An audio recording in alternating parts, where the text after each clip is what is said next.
জয়রামপুর গ্রামের জাগ্রত মা মনসা ও গহরাজের মন্দির। এই মন্দিরে কি করে আসবে? এই মন্দিরে আমতলা হইতে জয়রামপুর মন্দির অটো বা টোটো করে নেবে। জয়রামপুর মোড় থেকে জয়রামপুর মন্দির যাওয়ার সন্নিকটেই মা মনসা মন্দির পাইবেন, সেখানেই আপনি।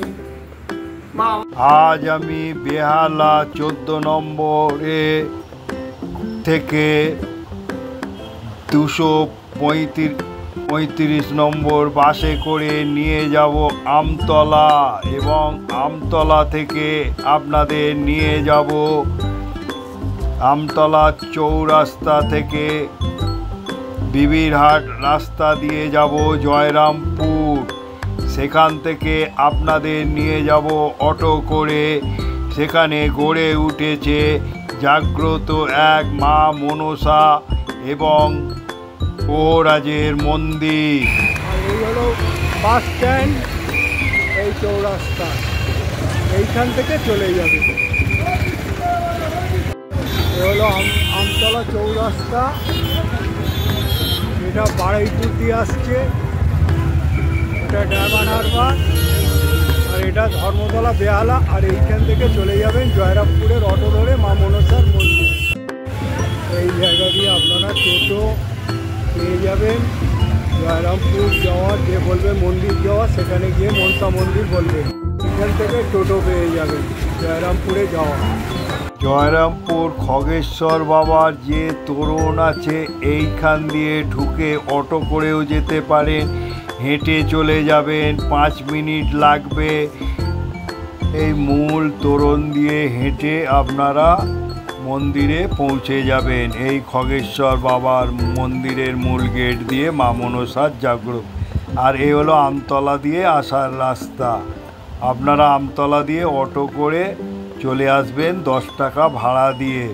দক্ষিণ 24 পরগনার অন্তর্গত জয়রামপুর গ্রামে গড়ে উঠেছে মা মনসার মন্দিরে আজ এনেছি। এখানে গহরাজও বিরাজ করছে।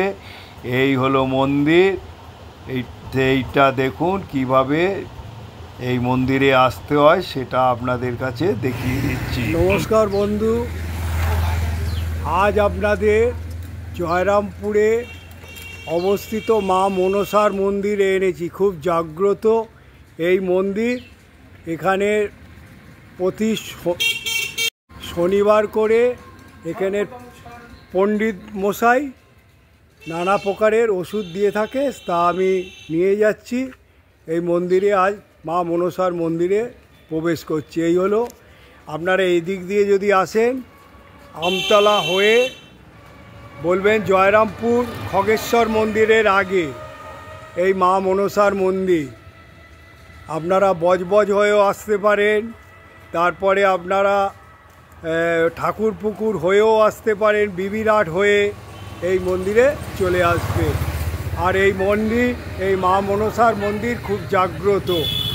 মন্দিরে প্রবেশ করায় প্রথমে মা মন্দিরে ঢুকতে গেলে এখানে জুতো রাখবেন, রেখে মায়ের মন্দিরে প্রবেশ করছি। যখন ভক্ত সমাগম হয়, এখানে অনেকে বসে, আর এখানে অনেকে ছলনও দিয়ে গেছে, তাদের মনস্কামনা পূর্ণ হয়েছে, ছলন দিয়ে গেছে। আর এখানে দেখুন পাথর দিয়ে কত সুন্দরভাবে গড়ে তুলেছে মা মনসাকে। আর এখানে মায়ের দুর্গা মূর্তিও তুলে ধরেছে, আর শিবেরও একটা মূর্তি তুলে ধরেছে। এখানে মা মনসা ছাড়াও গহরাজও বিরাজ করছে, দেখুন এখানে। তারপরে দেখুন অনেকে মা মনসার কাছে মনস্কামনা পূর্ণ হয়েছে, কেউ গোপাল, কেউ মহাদেব রেখে ছলন বলে এটাকে বাংলায়।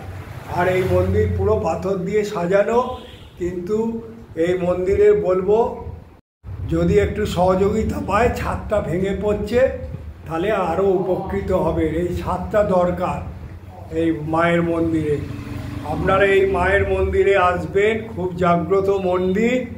তাই আমি বলবো এই বিশ্বহরি পদ্মাবতী মা মনসা খুবই জাগ্রত। এখানে গৌরাজেরও পুজো হয়ে থাকে। আর কি কি বার হয় সেগুলো আমি পণ্ডিতদের কাছে জেনে নেব। মা মনসা বাংলা লোক হিন্দু পুরাণে সর্পদেবী হিসাবে পূজিত হন। তিনি সাপের দেবী এবং সর্পদংশন থেকে রক্ষা পাওয়ার জন্য তার পুজো করা হয়। মনসা মঙ্গল কাব্যে নামক নমস্কার বাংলা। পণ্ডিতজি, আমি আপনার মন্দির খুব জাগ্রত, মা মনসার মন্দির। তাই এই মন্দির কবে আপনি ওষুধ দেন এবং কি ওষুধ দেন? কি মায়ের ঘটের জল না ফুলের আমি শুনেছি এইখানে অনেক রোগগ্রস্ত হয়। তা আপনি কোন কোন রোগের জন্য ওষুধ দিয়ে থাকেন? এবং এখানে গৌরাজও বিরাজ করছে, মানে বা যেটাকে শনিদেব দেবতা বলে, তারও অনেকে পুজো দেয়। তা একদিকে মা মনসা, একদিকে মা গৌরাজ। তা এই মন্দির সম্বন্ধে আপনি বলুন, এটা কত বছরের মন্দির, কী কী ওষুধ দেন, কীবার বসেন, আপনার নাম পরিচয় দিয়ে। এই মন্দিরটি হলো আপনার মোটামুটি 200 থেকে 250 বছরের পুরানো, এবং এই জায়গাটি হচ্ছে শ্মশান ভেস্টেজ ল্যান্ড। এবং এই মায়ের এতে আশীর্বাদে, মায়ের ফুলকারানিতে মায়ের সর্বরোগ থেকে নিরাময় হয়। এবং মায়ের হচ্ছে সন্তান সন্ততির দিক থেকে খুবই নিঃসন্তান যারা, তারা সন্তান পাবেন, এটা একদম। সেই জন্য অনেকে ছলন দিয়ে গেছে, তার জন্য এখানে ছলন দিয়ে গেছেন, বাইরেও আছে ভেতরেও আছে সেই সব ছলন।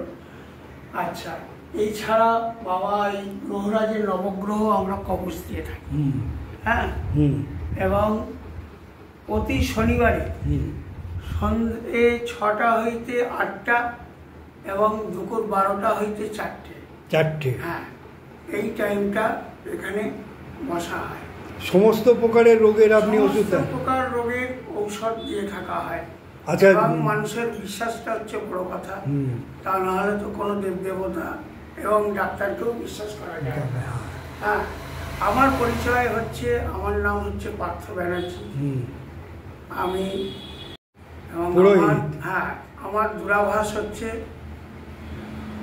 9674439419। তাহলে আবার বলুন। 9674439419। হ্যাঁ, এই নাম্বারে পণ্ডিত বাবুর সঙ্গে যোগাযোগ করবে, এবং যোগাযোগ করলে উনি বলে দেবেন কোন সময় আসতে হবে। হ্যাঁ, এবং কোনো সময় আমার নিজের বাড়িতেও আপনি পাবেন, বাড়িতে গেলেও। আচ্ছা, আপনি তাহলে নিঃসন্তান এবং নানা প্রকারের রোগের থেকে ওষুধ মাদুলিও দিয়ে থাকে, নবগ্রহাদি কবচ। আচ্ছা, কি কি মানতে হয় সেগুলো বলে দেবেন তো? হ্যাঁ, যেমন হচ্ছে এই কবচ ধারণ করলে কোনো সূচি অসুচি বাড়িতে যাওয়া চলবে না, গেলে এই মাদুলি বেকার। আর আপনি একটা কথা ভালো বলেছেন, বিশ্বাস নিয়েই আসবে। হ্যাঁ, বিশ্বাস নিয়ে তবে এই জায়গায় আপনি কিন্তু এসে প্রবেশ করবেন। আর শনিবার আপনি 12টা থেকে 4টে, আবার 6টা থেকে 8টা। শনিবারই আপনি ওষুধ দেন, সেদিনই আপনি মায়ের ভর হয় বোধহয়, আপনি ভরে বসেন। এখানে ভর বলতে মাকে আমি যা কিছু আমি চাইবো মা আমাকে সেটুকু, মানে ওই শনিবার ছাড়া আর পাওয়া যায় না। এবং চাইলে আপনি আমার বসত ভিটেতে আপনি যেতে পারেন, বাসভবনে। আপনি তো ফোন নাম্বার দিয়ে দিয়েছে, হ্যাঁ, তারা যোগাযোগ করে করবেন। তাহলে এই মা মনসা খুব জাগ্রত। এই বিশ্বহরি পদ্মাবতী পণ্ডিত মশাই বলে দিলেন, এখানে শনিবার করে আসবেন 12টা থেকে হচ্ছে 4টে, তারপরে হচ্ছে 6টা থেকে 8টা, এই হলো সময়। তাহলে আপনাকে বলার জন্য ধন্যবাদ। কোনো ঘটনা আছে পণ্ডিত মশাই, যে কার কি বলছিলেন আপনি, শুনতে শুনতে আপনার বলা হলো না, বলুন কি? এই মন্দিরটি আজকের ভগ্নাবশেষ ছিল। এমন একটা দিন গেল মায়ের এখানে এসে প্রতিশ্রুতিবদ্ধ হলেন যে আমি এই মন্দিরে মাকে এবং বাবাকে ডেকে বললেন যে আমার কন্যার যদি সুবিবাহ হয়ে যায় তাহলে আমি এই মন্দিরটি পাথর নির্মিত করে দেবো। তা পাথর দিয়ে এটা সাজিয়ে দিয়েছেন, সকলেই দর্শন পাচ্ছেন নিশ্চয়ই। দেখুন পাথর দিয়ে সাজিয়ে দিয়েছেন, কিন্তু ছাদের অবস্থা ভগ্নাবশেষ। কোনো ব্যক্তির যদি সুফল কামনা করে যদি তার সুফল হয়, তিনি যদি করে দেন তাতে আমি অশেষ ধন্য হব, বা আমার মা বাবা যেন ভালো থাকবেন, এটুকুই আমি চাই। তাহলে তার উপকার হয়েছিল, মানে মায়ের কাছে, সেই জন্যই উনি পুরো পাথর দিয়ে মন্দিরটাকে বাঁধিয়ে দিয়েছে। এবং কি ভালো জায়গায় তার পাত্র, মানে সে এখন সুখে শান্তিতে ঘর করছে। যাক, এরম একটা কায়ে বললেন, এই যে এত জাগ্রত মা মনসা, এনার কাছে যা চাইবেন তাই পাবেন। ঠিক মতন যদি বিশ্বাস নিয়ে আপনারা করেন তবেই পাবেন। বিশ্বাস নিলে পণ্ডিতজি বলল তবেই এই মন্দিরে আসবেন। মন্দিরে গ্রহরাজ হচ্ছে হিন্দু শনি, হিন্দু ধর্মের একটা দেবতা, নবগ্রহের অন্যতম।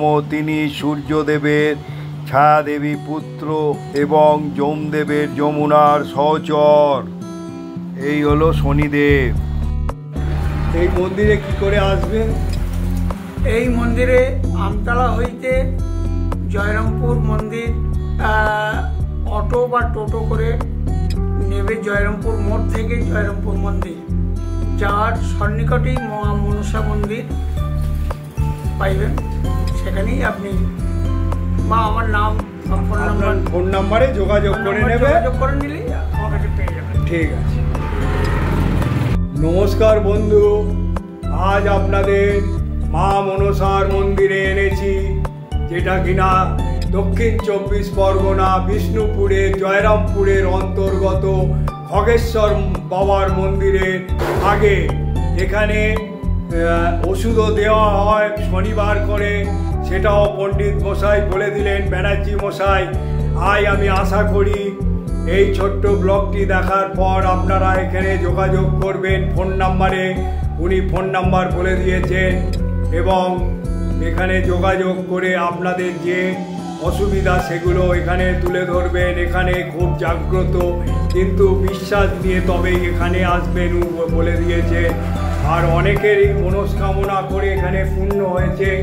তাই আমি আশা রাখি, আমি বলবো যে এটা যত একটা করে লাইক করবেন আর যত শেয়ার করবেন, লোকে জানতে পারবে যে জয়রামপুরে মা মনসা এবং গহরাজ বাবার মন্দির আছে এবং খুব জাগ্রত।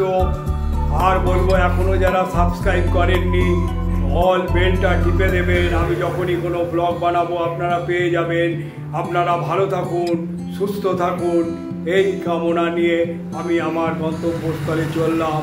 জয় মা মনসা, জয় বাবা গৌরাজ বলে আমি এখান থেকে গন্তব্যস্থলে রওনা দিচ্ছি।